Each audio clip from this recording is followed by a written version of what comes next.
Republicans in Texas are poised to approve the partisan reshaping of the state's 38 congressional district map in hopes of adding 5 more House seats during the midterm elections next year. Democrats stalled the vote for 2 weeks by fleeing the state, but they returned to work yesterday, and the vote is scheduled for tomorrow. Joining me for tonight's interview is Texas Tribune law and politics reporter Eleanor Klibanoff. Eleanor, thanks a lot for being with us. So tell us where we are right now and what's going to happen next. Sure. So like you said, the Democrats have returned, and we anticipate that there will be a vote tomorrow on the House floor for the map, the second of 3 hearings it will require. So there'll be one more vote the day after in all likelihood, and then the maps will have passed the House.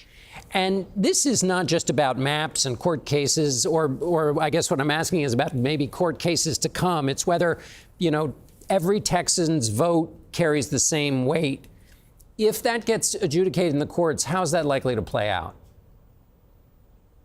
So, Republicans in Texas have done a very good job of messaging very clearly throughout this entire process, saying, this has nothing to do with race. This is entirely about partisan gains for Republicans, which the U.S. Supreme Court has said, that's fine.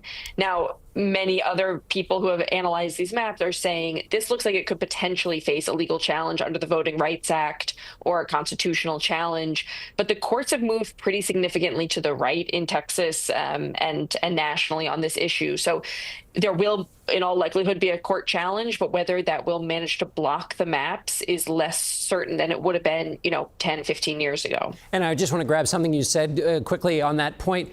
States can redraw their maps for totally partisan reasons, and the Supreme Court said that's just fine, right?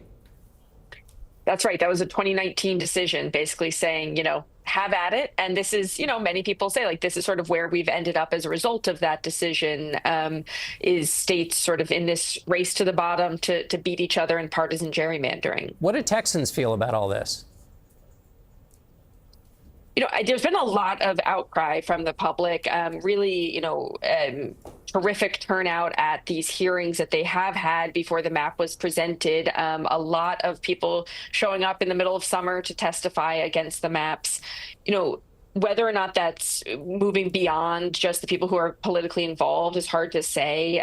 Redistricting, it's hard to get people to follow and pay attention to and care about even on the normal schedule. And this sort of off-cycle redistricting might not be sort of breaking through with everyday Texans the way I think certainly Democrats are hoping it will. And if I don't live in Texas, help me understand why this is an issue I should be interested in.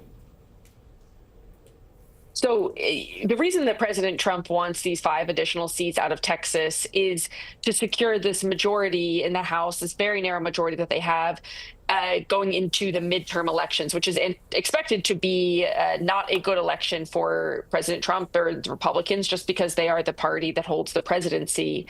So, for President Trump and for Americans, right, these 5 seats could mean the difference between, his agenda passing unfettered or more resistance in the House from Democrats, including investigations into him and some of the things that Democrats have raised. So it has a huge national impact, even before you get into the fact that other states are now taking this up as well. And Eleanor, last 20 seconds, did the Democrats do anything in Texas by going away and now coming back? They feel like they put a lot of attention on this. They pushed California to take this up. Republicans certainly arguing that it did nothing but sort of give them a little bit more unifying fire to enact retribution. A lot of talk about, maybe we'll take a look at the House and the Senate maps here in Texas and make this worse. So time will tell whether it was all worth it.